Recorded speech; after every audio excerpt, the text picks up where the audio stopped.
Welcome to the Curious Tote Sewalong. It's great to have you here. This is the sewalong that I've created to go along with my new Curious Tote pattern. And so if you don't have that, I'll leave the link down below. And this is a really super beginner friendly, very detailed sew along, just so that it just makes it really easy for you to sew along. And if you're like me and you're much more of a visual learner, then hopefully you will find this useful. I thought I'd do a quick introduction about the tote because there's lots of different options that you can sew and you can just make it to be a bag that really suits you. What is the Curious Tote? The idea is it's an analogue bag, and I was fed up of constantly scrolling on my phone and just wasting far too much time. So I decided that it was time to ditch the phone for periods of time and put in my analogue bag all the things that I love doing. It might be, I've got some examples here, it could be colouring. I've got a pencil case in mine, I've got a little painting kit, I've got a little puzzle book, whatever it is. I now put these in my Curious Tote, and when I'm tempted to go on my phone just for a mindless scroll or a play of a game, I get something out of my Curious Tote and I do something far more just mindful and enjoyable. So that's the idea behind the Curious Tote. There's different versions of the pattern available. There's one, this was the original one that I made, and it's got short handles and no zip top. The second version that you can make is an option to have long and short handles, or you can have just long or just short, and also the addition of a zip top flap, because quite a lot of people wanted this so that if you're using this for traveling, it's a little bit more secure. Some people are using it, teachers for example, and they need to have it closed. So I've created it with an open-ended zip, and it just makes it really, really useful, and it's just got every permutation that you might want. Inside the bag, there are pockets for a laptop or a magazine, for a personal wallet. There's the 4 elasticated pockets, so you can fit so much in it. There's elasticated bottle hoops. There's the option to put 1 or 2 hanging loops. So I put 2 in mine because I put my AirPods on one and my keys on another. So as I say, it's a totally flexible pattern. If you want to skip bits, you can. I've indicated that in the instructions that go along with this sew along.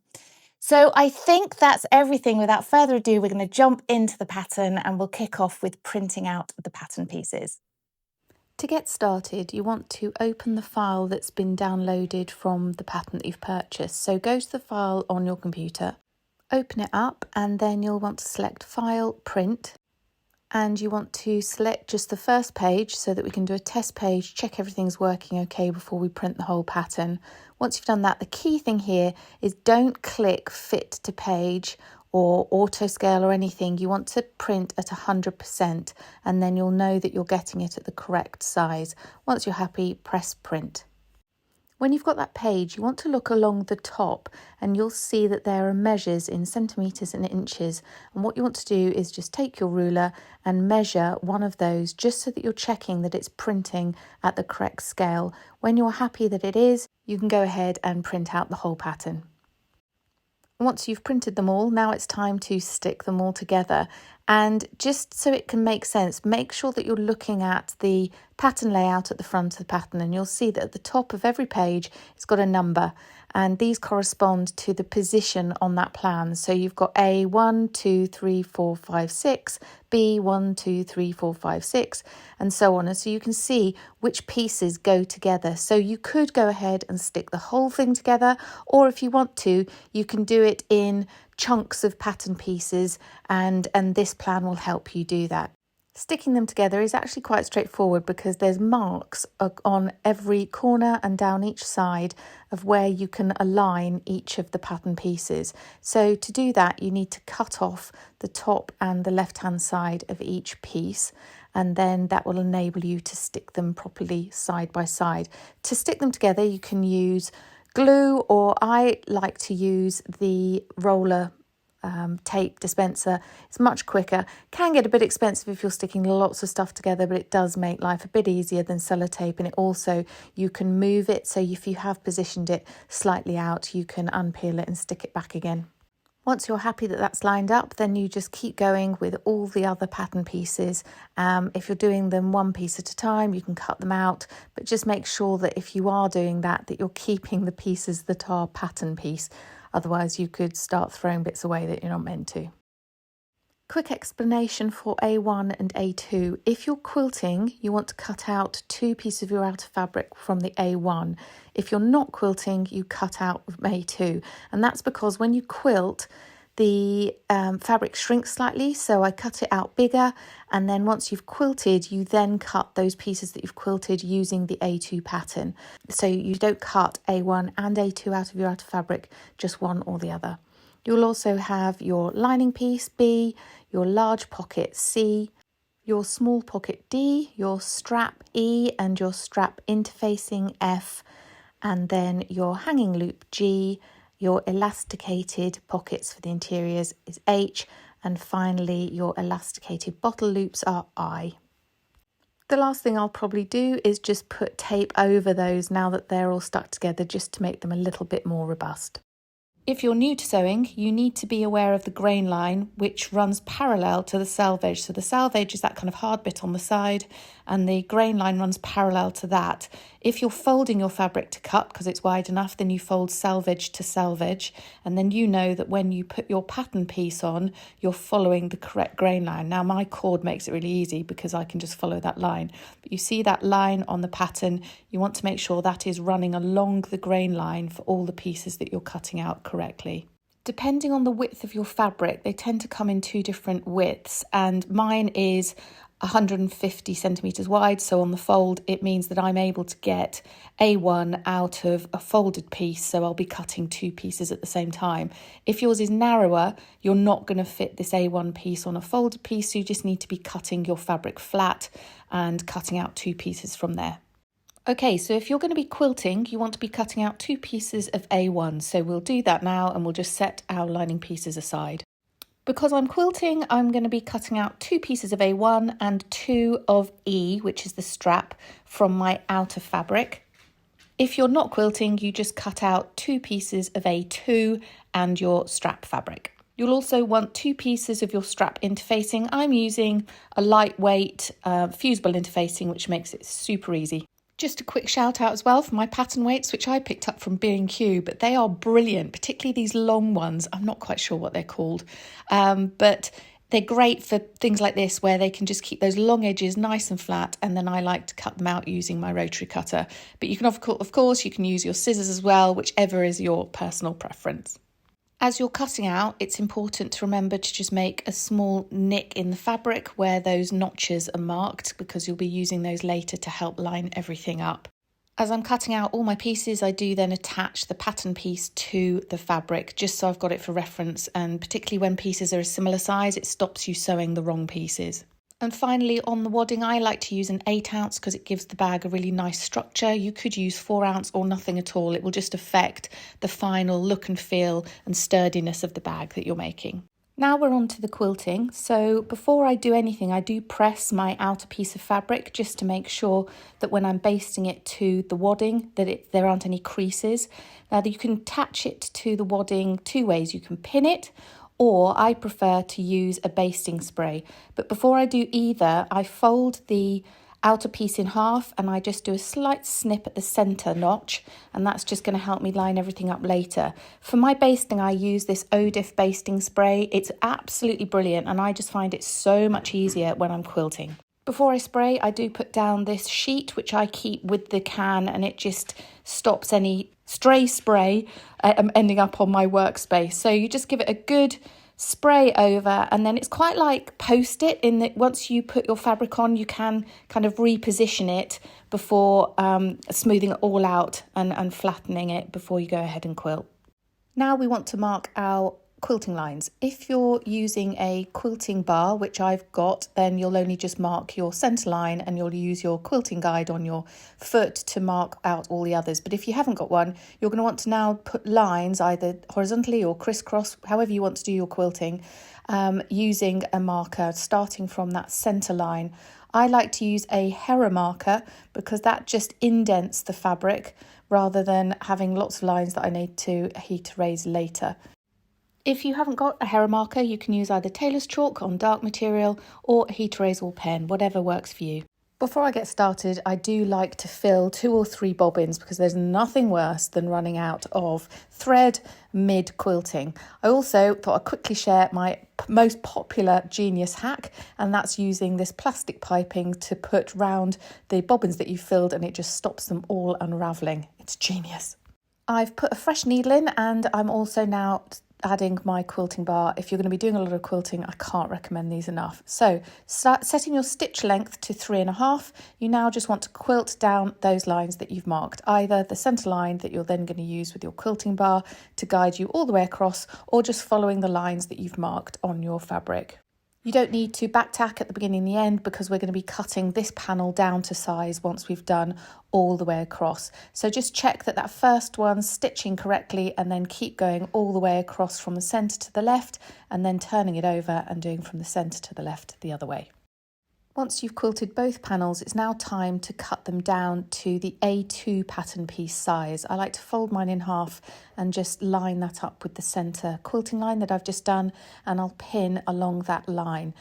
Then I will smooth the paper onto the quilting. You'll see what I'm doing here, and that it does make the paper wrinkle slightly, but it just means that when you cut this out and you then sew it to the lining later, the lining and the quilted piece are the same size. Just trust me on this, there's method in my madness.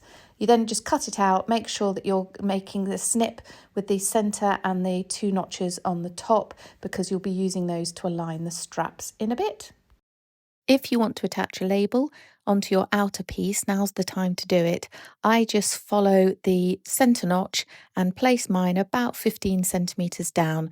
I use this brilliant basting glue stick, and that just positions it in place before I go to the sewing machine and sew round it. The pattern gives you options for long and short handles. I'm going to show you how to make the short ones here, but the process is exactly the same. You can do short, long, or both. I quite like having both options. Before we do anything, we're going to give our strap fabric a really good press just to get rid of any creases. And that's because once the interfacing goes on, if there's any creases in, you're going to be locking those in and you won't get rid of them. So give them a good press, and then you can iron on your interfacing. If you're using fusible interfacing, make sure that the glue, the side with the little glue dots, is facing down, and you're going to attach those to the wrong side of your straps. Now, when I'm doing interfacing, I like to iron from the middle and then out to the edges, and that's because sometimes it can stretch a little bit, and again, it stops it all scrunching up. Turn it over and give it a good press, and repeat that on the other piece. Now you want to fold that in half, wrong sides together, and give it a good press all the way along just to create that centre crease. Once you've got that, you want to fold the outside edge by 1 centimetre. You'll see these marked on the pattern piece. I'm using this really useful little ruler guide, and I use that just to make sure that I'm keeping that 1 centimetre all the way along. If you use inches, I've put all of the details of the measurements in the instructions booklet. So once you've done 1 centimetre, you then want to do the same thing on the other side. Once you've pressed both of those, you then want to fold the whole thing back in half along that centre crease you made to start with. You can see what I'm doing here, and then you just pin or clip those edges into place. And what you're doing here is you're just making sure that you're enclosing the raw edges before we go to the machine and sew them together. Set your stitch length back to 2.5, and then you want to sew along the clipped edge just to close those strap edges. Sew as close as you can to the edge that you feel comfortable, just making sure that you're sewing the 2 sides securely together and enclosing the raw edges. And then once that's done, just repeat it on the second strap. Give both straps a good press, and then we want to just check the strap length is correct, because sometimes they can stretch a little bit when you're sewing. So if you lay the strap on top of the pattern piece E and then just trim it if you need to, and that just makes sure that both of your straps are going to be exactly the same length. To finish off the straps, we need to make their structured shape. So again, looking on pattern piece E, you want to mark where your start and stop sewing lines are. Once you've done that on both pieces of fabric, we want to fold the strap in half lengthways again. And sometimes it folds naturally one way or the other, but because both sides are in effect the right sides of the fabric, it doesn't really matter. But if you pin or clip, I find clips much easier now because the fabric's getting quite thick. Pop a clip to mark the 2 lines that you've just created, and then clip along the rest of that piece between those 2 lines. And then we're going to sew from one end to the other, starting and stopping at those lines that you've just made. And what that does is it creates a flat piece on the end, and that's what you're going to attach to the quilted or your outer piece. Head to the machine and we're going to top stitch 1/2 centimetre from the folded edge, starting and stopping at your marked points. Now sew slowly because this section is thicker, and when you get to the end, keep your needle in the fabric and pivot, back stitch a few times really to secure those stitches, and then sew back along the line you've just sewn. Repeat that on the second strap. If your machine struggles at all over the thickness, you can use the hand wheel just to give you a little bit of extra control. Now it's time to attach the 2 straps to the outer panel. The right side of the strap is the side away from where the stitching is. So I'm showing you here the wrong side up, and you're putting the right side against the notch that you cut from your pattern piece. When you're attaching the other side, just make sure that you run your fingers round so that the strap definitely isn't twisted before attaching the right side of the strap again to the right side of the fabric at the other notch. And you want to just extend it about 1 centimetre over the edge of the outer panel, just so that it gets properly secured in. And just to double check, if you fold the handle up, you can see how it's going to finish once we have sewn everything together. So once you're happy with that, we're going to go to the machine and we are going to sew those onto the outer panels. Sew the straps to the outer panel 3/4 centimetre away from the top edge. Sew back and forth a few times to really secure the strap firmly. Repeat that for the second strap on the other outer panel. If you want to have both short and long handles, that's not a problem at all. You just simply find the strap placement notch, and rather than lining up one strap on top of that notch and centering it, you just simply place the short handle one side of the notch and the long handle right next to it on the other side of the notch. And you can see what I've done here. Now it's time to sew the 2 outer panels together. So you want to place them right sides together, tucking the handles in, and then lining up that centre notch first. We're going to be clipping along the sides and the bottom, leaving the top open for now. As you go round, just make sure everything's lying flat together before you clip or pin it in place. Once you've gone all the way round, we're then going to head to the machine and we're going to sew around those 3 edges with a 1.5 centimetre seam allowance. Now, if you've got a walking foot, you could use that now, because sewing onto this batting or wadding can start getting caught up in your foot. To avoid that, I don't use a walking foot. I use this kind of flat spatula thing that is like a clay moulding thing that I've had for ages, and it just helps make sure that the wadding is going under the foot nice and flat and isn't getting caught up as I go along.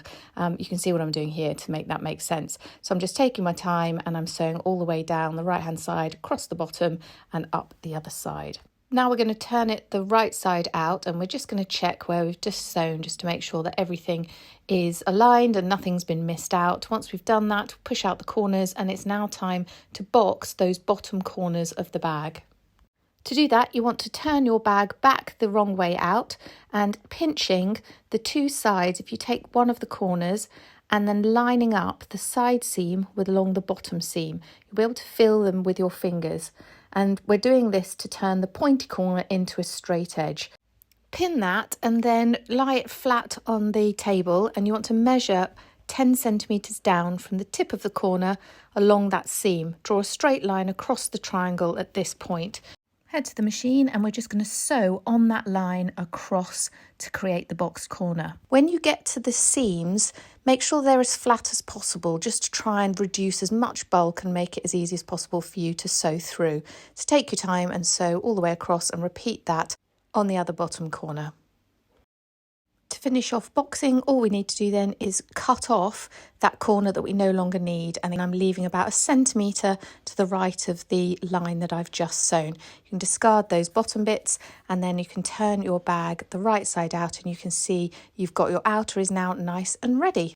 Set the outer to one side, and now we're on to sewing our small zip pocket into one of our lining pieces. So if you take one of your lining pieces and place it right side up, and then put the pattern B on top of it, and we're just going to mark The placement dots for where the small pocket should be, you'll see it detailed on the pattern piece. I use a heat erasable pen and I just poke it through. That's really easy, or you can use tailor tacks if you prefer.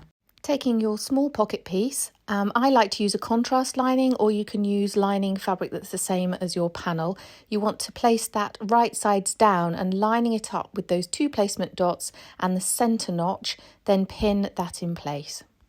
Getting your pattern piece D, I find this easier to just literally cut around the zip pocket where it's drawn on the zip pocket. Cut that round and you're creating a template, and you then line that up on your pocket piece, just pin that in place, and with a ruler, and I use a heat erasable pen for this, I just simply draw that rectangle in place, and you know that you're getting it the right size, and that's the rectangle that we're going to cut out so that we can put the zip in. Once that's done, remove the pattern piece, and then we're going to head to the sewing machine and we're going to sew around that rectangle that we have just drawn. Just with your standard stitch length, we're just going to do a little back stitch at the beginning and the end. We want nice sharp corners, so when you get down the first side, you keep your needle in and we pivot, and then just take your time and sew all the way around that box. And when you're done, it should look like this. With a ruler and a heat erasable pen, we now want to create a line down the centre of that rectangle towards the end. When you get just a few millimetres away from the end, you want to draw diagonally up into each corner. You can see the markings that I'm making here. And what we'll then do is we'll snip into the centre of that line and we will cut all the way along. Just make sure that you're only cutting through this bit of the fabric, so keep everything else out of the way.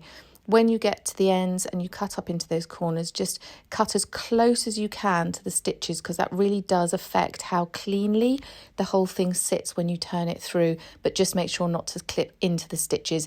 If you do, it's not the end of the world. Just go back to the sewing machine and sew that rectangle again. And now we're going to turn that pocket piece through the hole that we've just created. So I find it easier to just press, either finger press or with the iron, those 4 edges before I turn it through, because I find that makes the whole thing just sit a lot flatter and a lot neater. So turn it through and then just manoeuvre everything so that it's sitting as flat as possible, and then using your iron and the heat from it, just flatten it all the way around and give it a really good press. Take your time on this, because the flatter it is, the neater your overall finish will be.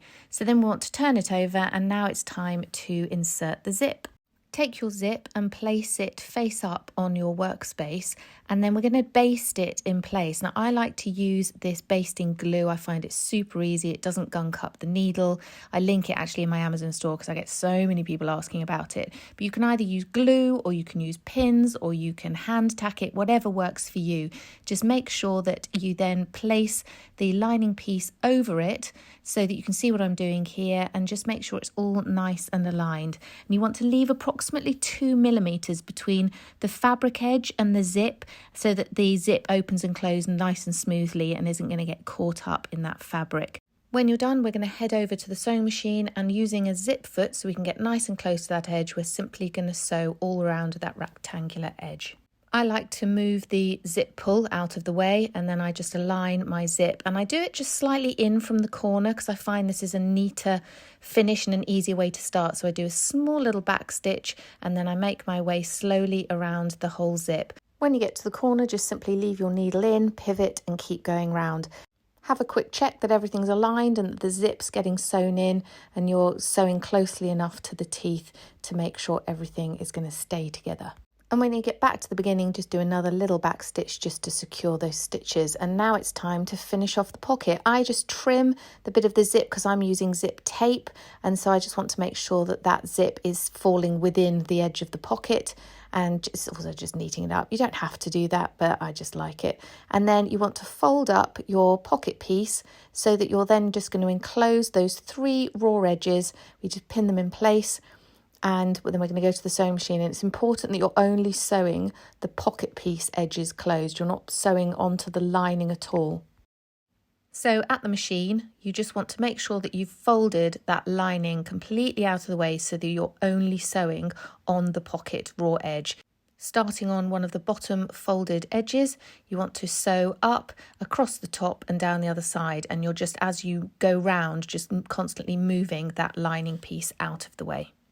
When you've done that, your small pocket is complete. To do the large pocket, it is exactly the same process. So you can follow along the instructions. You're just making a bigger rectangle and using a bigger piece of fabric, but the process is exactly the same. So you should now have two lining pieces, one with a small zip pocket and one with a large zip pocket, either in the same lining fabric or in the contrast lining fabric like I've done here. So onto the hanging loop, you just want to give the piece of fabric that you've cut out with pattern piece G a good press. You then want to fold it in half, wrong sides together, and then open that out and fold in the outer edges into that centre line that you've just created. You can see what I'm doing here. And then once you've done it both sides, you'll fold it over again. And doing this means that all the raw edges are enclosed. You just want to clip those together, and we're going to head to the sewing machine and sew down both edges just to create a nice finish on our hanging loop. Starting on the open edge that you've clipped, you want to top stitch all the way down that side and back up the other side to create a nice clean finish.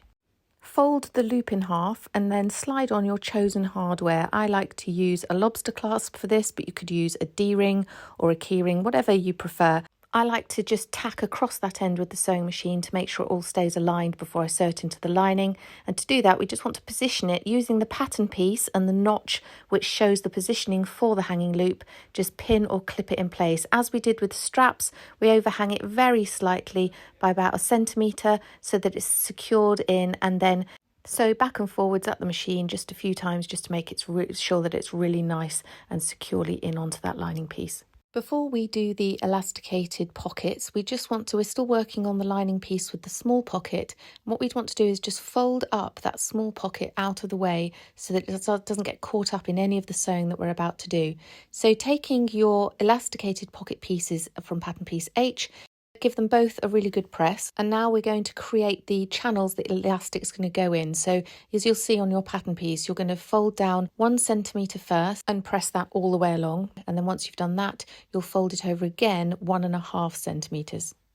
Do that on all the long edges of the two elasticated pocket pieces. Clip or pin all of those folded edges, and then we're going to head to the sewing machine and we're going to sew along, stitching as close as we can to the open edge, because we want to make sure that we're creating a wide enough channel for our elastic to go into. And when you're done, it will look something like this on all of those 4 long edges. Now it's time to insert the elastic. So before I do, I put a clip on the end of the elastic which stops it being pulled through and disappearing into the channel as you thread it through. So then attach a safety pin, or I use this bodkin at the other end of the elastic, and you want to feed that into the channel. And as you feed it through, when the clipped end reaches the opening, clip that elastic and fabric together to hold it in place. I take it to the sewing machine, and with that clip in place, I just tack forward and backwards just to secure that elastic in the channel. Then you want to just continue feeding your bodkin or safety pin all the way through, and when it comes out the other end, do exactly the same thing. So you can either keep your bodkin on that elastic and go and sew it so that it secures the elastic in, or you can take that off and put a clip there before we go and sew it. Now obviously don't let go of the elastic at this point, because it's going to ping through and it's going to be a nightmare to get it back out again. Once you've done that, you want to repeat that process along all 4 long edges of the elasticated pockets. Now we want to prepare the pocket for attaching, so we're going to fold the short ends of the pocket to the wrong side by 1 centimetre and press and clip or pin that in place. Now we want to fold the pocket in half along its length to find the centre point. When you've done that, just stretch it out so that you find that centre point, and then you want to mark that with either a pin or washable marker. I find a pin actually is easier to see now that the fabric is elasticated. So continue and find the centre along all the 4 long edges, and then we're going to go and get the pattern piece so that we can mark the placement of where these elasticated pockets need to go on the lining. And exactly as I did before, I'm just marking it using my heat erasable pen, or you can use tailor tacks.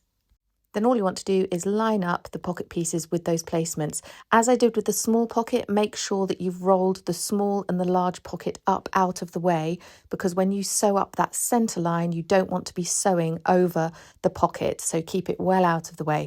When you sew yours, the pocket isn't going to be quite as wide as mine are here. After I sewed this, I realised that I wanted them to be slightly narrower so they sit inside the boxed corners. I do just check that the centre pins align with the centre notch on the lining piece, and if they don't, just manoeuvre them so that they do line up. You could also draw a line with your heat erasable pen between those two pins to follow when you're stitching, or you can just eyeball it. Then I just go around the pocket, adding pins and just spacing out and evening out the kind of the elasticated bits so that they're not all clumped up in one bit and flat in the other. Once you're happy with that, we're going to head to the machine and we're going to sew it down. Now we're going to sew the pocket in a specific order, so do look at the diagram I've put in the instructions because it's very clear. The first pass attaches the pocket to the lining piece, the second pass then encloses the raw edges underneath. So sewing with a 1/2 centimetre seam allowance, we start with a little back stitch, work our way down that right hand side. I remove the pins as I go. I don't like sewing over the pins. And then I also use this awl because it's quite handy when you're working with elastic, just to keep everything in place without your fingers going anywhere near the needle. When you get to the bottom, you want to pivot. Check that the elasticated fabric is nice and evenly spaced out, and then we're going to sew along down to that centre pin marker. When you get there, you just want to pivot, and if you've drawn a centre line, you can just follow that, or you can eyeball it and sew straight up to the centre pin at the top, and just double check that your pocket underneath is well out of the way. When I get to the top, I do like to do a good couple of back stitches just to really secure that centre line, and then pivot, and then you want to sew back down following the line that you have just created, all the way back down to the bottom. Keep sewing along the bottom, just spacing out that elasticated fabric. When we get to the bottom left corner, we move the pin and pivot, and then we're going to sew up the left-hand side. Now, just make sure that that edge that you folded over, the raw edge, is tucked nicely out of the way so that none of the raw bits are sticking out. Pivot and then sew up that final edge. When you get to the top, you'll have then finished your first pass and you'll have attached the pocket to the lining piece. What we want to do now is just enclose the raw edges underneath. So we're going to pivot again, sew across just over a centimetre so that we know we're definitely sewing past the raw edge underneath, and then you literally sew down the left-hand side all the way across the bottom and up the right-hand side. You don't need to go up the centre line again. I do follow the stitching line along the bottom, so I haven't got too many stitching lines, but to be honest, when it's in your bag, it's pretty much out of sight. So there you have it. You've now finished your first pocket piece attachment. Double check that you have not sewn in any of the pocket behind it, and then you want to repeat the same thing on your other lining piece.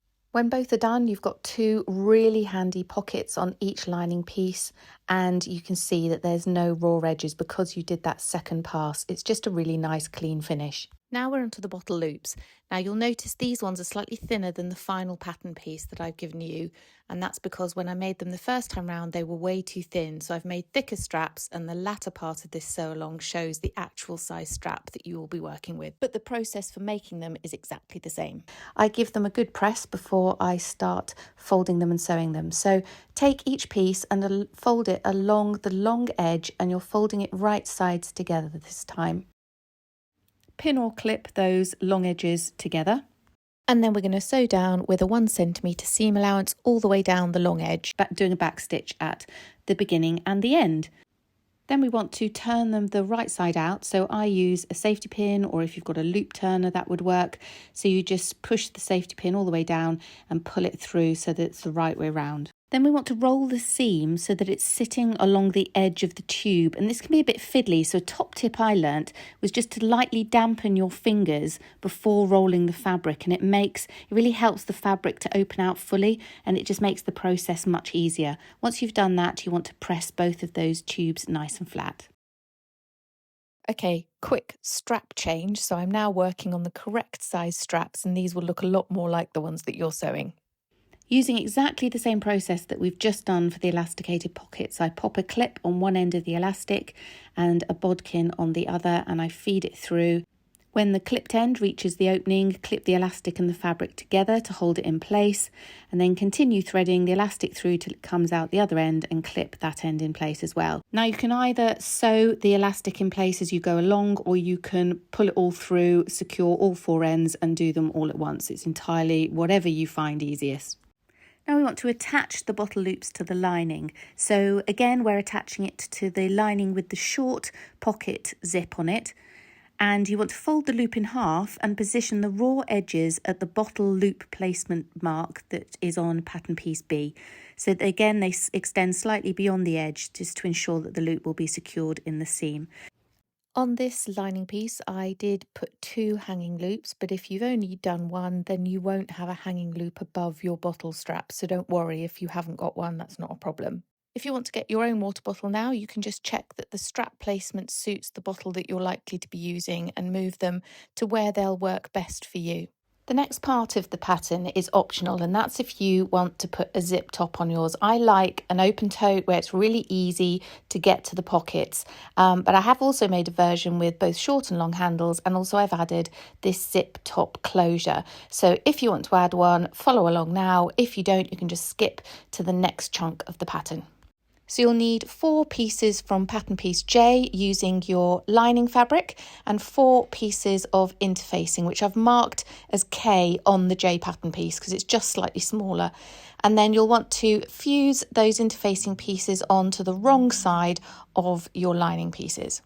For the zip, I like to do an open-ended zip rather than a closed-ended zip, and so I don't use zip tape for this because I buy them so that they can come apart, and that just makes it easier to get stuff in and out of your bag. So just check you've got the right type of zip. I did get an 18-inch one because I wanted the long tail, but actually since I've been using it, I think it's too long, and so I've changed the length of the zip on the final pattern, but so just kind of ignore that this one's just slightly longer. Now taking each piece, we're going to fold in 1 centimetre towards the interfacing on both short ends of each of the 4 pieces. So you can just finger press those and then head to the iron to give them a good press. Once you've pressed all 8 ends on the 4 pieces to the wrong side, we're then just going to go to the machine and top stitch those in place. As you've given them a good press, you don't have to pin or clip them, but if you find it easier, then by all means do, and then head to your sewing machine. So sewing with a 1/2 centimetre seam allowance or 1/4 of an inch, you can see I've just lined it up along the side of my presser foot with a little back stitch at the beginning and the end. You want to do that on all 8 pieces and it will look like this. So now getting your zip, make sure that you've closed it so that you're doing this on the right end. And once it's closed, at the closed end, just open it very slightly and we're just going to fold. And you can see what I'm doing here. We're going to fold it at a 90-degree angle and clip that in place. And we're going to do that on both sides. So you just fold it down at a 90-degree angle just so it's out of the way. And don't cut it off, and you'll see why once we sew this. But clip it in place, and then we're just going to tack those 2 down at the sewing machine, and it will look like this. So just clip away your loose threads, but you've just got a nice neat end to your zip. And what this will do is this will hide them nicely in the fabric lining and just make sure everything's secure. You can trim the little bits that are overhanging off the side of the zip. And the next bit, you might want to watch a couple of times because it can get a little bit confusing. So you want to separate your zip, swap the pieces over, placing the zip 1 centimetre away from the edge of the panel. And just make sure that this bit of the zip that you're aligning with the top of the fabric is the zip tape, not the zip teeth side. So the zip teeth are towards the middle of the panel. And so to make sure that you can do the same thing on the other piece, you want to flip it over and you're aligning the right side of the zip with the right side of the second panel, clipping that in place, making sure again that you're 1 centimetre away from the short edge. You can see here I show you that the zip pull is towards the centre of the panel, not against the edge of the panel. So hopefully that makes sense. So just sense check it and make sure that you've got the right side of each zip against the right side of the fabric. That's the most complicated bit. Now you just want your other 2 panel pieces and you're going to flip those so that you're now putting the right sides of the fabric to the right sides of the other piece of fabric. And then you're going to create a little zip sandwich, and so pin or clip that in place. And take care, just make sure those short ends are aligned really well. And now we're going to go to the sewing machine and we're going to sew all the way along using our zip foot. And what that will do is that will enclose the zip and the bit that you folded and tacked in place nicely into that fabric enclosure. Now you want to change over to your zip foot, and back tacking at the beginning and the end, you want to sew, you can feel where the zip teeth are, and you just want to go a couple of millimetres to the right of that. So you're not too close to the zipper teeth, but you are close enough to make sure that the whole zip is enclosed into the fabric. Just sense check when you get to the end, you want to make sure that you're sewing as close as you can to the zip teeth right at the end, and that will make sure that when you open it up it will look like this, and it's just really nicely enclosed and the bit that you tacked in place is tucked into the fabric. Do that on both zip panel pieces and it will look like this. And then finger press the fabric just so it's sitting nicely away from the teeth of the zip. Clip the short ends of each panel so they're wrong sides together. And to finish the two panels off, you're then going to top stitch all the way around those three edges. So starting from the right hand side, so that when you do your first pivot, your zip foot is coming along the zip edge, the right side. I did this the wrong way round, so I learnt the hard way. If you do it wrong, you can just unpick it and start from the correct end. So take your time, make sure that you're lining up the top and the bottom pieces of fabric, and then you're wanting to just top stitch as close to the edge of fabric as you can, just to make everything really nice and neat. When you get to the end of the long bit, you just want to pivot with your needle in the fabric and then sew down that second short edge, and you will have completed your fabric panel. Just do the same thing on the other fabric panel and you will have completed both panels, ready to attach them to the lining. Taking your two panels, you can now zip them together and hopefully they'll be nicely aligned. And you then want to get one of your lining pieces and you're putting that right side up. And unusually for pattern pieces, normally they go right sides together, but with this one, because you want the right side facing up out of the bag, you put the wrong side of the zip panel against the right side of the lining piece. Line up the centre notches and then pin or clip all the way along that panel piece. To attach the second lining piece, turn the whole thing round, 180, flip the first lining piece out of the way, and then take your second lining piece and put it face up towards you. Then place, as you did before, you're placing the wrong side of the panel piece against the right side of the lining piece. And again, lining up the centre notch and pinning or clipping it in place all the way along. If you're like me and you've still got your pocket pieces pinned out of the way from where you sewed on your elasticated pockets, you can unclip those now and make sure that they're sitting nice and flat. Once you've clipped that to the second lining piece, now you can unzip it, and we're going to go to the sewing machine and sew those panel pieces to the lining pieces.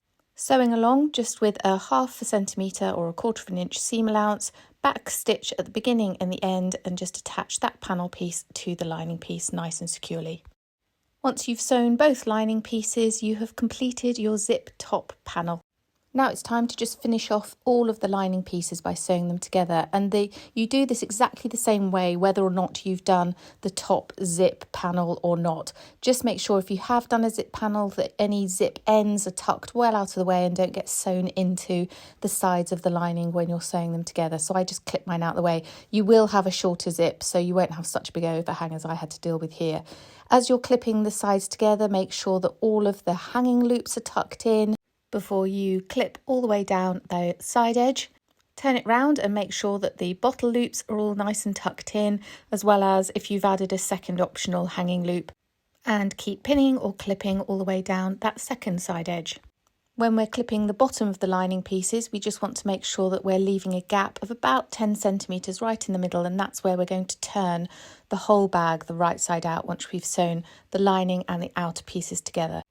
Starting with the side seam, we're just going to sew down using a 1 centimetre seam allowance, and just remember when you get to the bottom, leave that gap of 15 centimetres, which is where you're going to turn the whole bag the right side out once the lining and the outers have been joined together. When I'm going over the bottle loops and the hanging loop, I do go backwards and forwards once or twice over them just to make sure that they're properly locked in. And again, when you get to the hanging loop, just make sure all the hardware is out of the way. Otherwise, you'll start breaking your needle if you start sewing over it. Now we're going to box the corners. Now it's exactly the same process as we did with the outer, but the edge bit has already been cut off, but you still follow the same process of pulling them apart so that the side seam and the bottom seam line up. And if you kind of finger press the fabric open, you can just make sure it's lined up really nice and easily. It's much easier to do it with the lining than the outer because the fabric's obviously much thinner. Once you've lined those up, you want to just pin or clip that in place and then align all of the raw edge so you've got one long straight edge, and you can pin or clip that all the way along before we go to the sewing machine and sew that up, and you do exactly the same on both bottom corners. Then at the machine we're just going to sew those closed using a 1 centimetre seam allowance. And when you get to the seams in the centre, exactly the same as you did with the outer, you just want to make sure that those are nice and flat, and it'll just make it easier and a bit less bulky. Now it's time to put the lining and the outer together. I put a label on the front, and so as that's going to be on the outer, I want my large laptop pocket to be on the opposite side, so against my body when I'm carrying it. So if you've got the same, do have a think about the way that you're putting the two together. Now you want to put the outer, which is the right way round, inside the lining, which is still inside out, and that means that the right sides of the lining and the right sides of the outer are going to be facing each other. So if you follow what I'm doing here, if you've done a zip top closure, then you attach the lining and the outer in exactly the same way. You just make sure that the zip flaps are tucked nicely down between the lining and the outer before you clip everything together. It's not going to feel like it fits, but it is absolutely fine. Just make sure you're pushing the outer down into the lining so that the top edges are aligned. If you start with the side seams, press those seams open and clip them in place. Do both side seams, and then once that's done, just keep pushing it down if you need to. Then move on to the centre notches, line those up, line up the straps, and then keep going and use as many pins or clips all the way around as you like. I think you will find clips a lot easier because all of this is starting to get quite thick, but use whatever you've got and whatever you prefer to work with. Once you're happy that everything is nicely aligned, we're now going to sew all the way around that top edge. And we're going to sew with a 1 centimetre seam allowance. Now, because I have an industrial machine, I'm having to sew mine this way round, so on the outer quilted side. But if you've got a machine that you can remove the table and you can slide the piece over the arm of the sewing machine, then by all means sew on the lining side, because it will probably make your life a bit easier. When you get to the side seams, obviously everything's getting a little bit bulky, so take your time. And when you get to the handles, I do go back and forth a good 2 or 3 times, just again to make sure they're totally locked in. Keep going all the way round till you get back to where you started. Okay, the end is in sight. This is the best bit of any project, where you turn the whole thing out through the hole in the bottom of the lining that you have left. So take your time, do it gently, and just pull that lining out through. Once it's all through, you want to pop your hand back inside and poke out all of the corners of the outer. You can probably just do it with your fingers because it's quite thick, or you can go with a chopstick or a Hera marker. Do the same with the lining piece, and then once you're happy that everything around the top is all sewn together nicely, then we're just going to sew up that gap in that lining. Turn the raw edges of the gap to the inside and finger press it, and then you can press it at the iron as well, so you get a nice crisp closure. And you want to sew the opening closed as close to the folded edge as you can. I set my stitch length to 1 so that the stitches are really tiny and discreet. Or if you prefer, you could hand stitch this with ladder stitch and then you wouldn't see it at all. Then you want to push the lining down into the bag and push it right into the corners. With this pattern, I don't secure the bottom of the lining to the bottom of the bag. If you really wanted to, you could put a few tacking stitches in, but I find once I've filled it up with all my stuff that I don't really need to. So the last thing we're going to do is top stitch all around the top edge so that the lining is sitting inside the outer rather than poking up over the top, as you can see now. So I start at one of the handles because that naturally, when you pull the handle up, it naturally turns the lining into the bag. Clip that in place and then work your way all the way around the bag. And once you've done that, again, use as many clips as you like. We're then going to head to the sewing machine and we're going to do 2 rows of top stitch. I like to set my stitch length to 3.5 to match the quilting stitches that are on the outer fabric, but if you haven't quilted your fabric, then just use a normal stitch length. The first pass is 1 centimetre away from the top edge. Just take your time. When you get to the side seams, it's getting pretty bulky, so if you need to use your hand wheel just to get over those really thick parts, make sure that your straps are out of the way, and then just keep going till you get back to where you started. If you did a zip closure, then you can stop here with 1 round of stitches. If you didn't, then carry on with the rest of the sew along. Lift the presser foot, and then we're going to sew 1.5 centimetres away from the top, so 0.5 centimetre away from the line that you've just made, and then go all the way around again. Take your time on the thick bits and then keep going till you get back to where you started. And once you've done that, you have finished your Curious Tote. Now it's time to either keep it for yourself and fill it with all your analogue goodies, or you can gift it obviously to somebody else and they will love it. You've got your bottle loops, you've sewn your hanging loop, you've got 4 fabulous sized pockets for books and whatever else you want to put in it. You've got your long zip pocket for your laptop or magazines. You've got your shorter zip pocket for your phone, your wallet, or other little bits. I hope you love it as much as I do. If you do, please do send me pictures of what you've made because I love to see them. And if you're posting on socials, please do use the hashtag Curious Tote so that we can all see them and be inspired.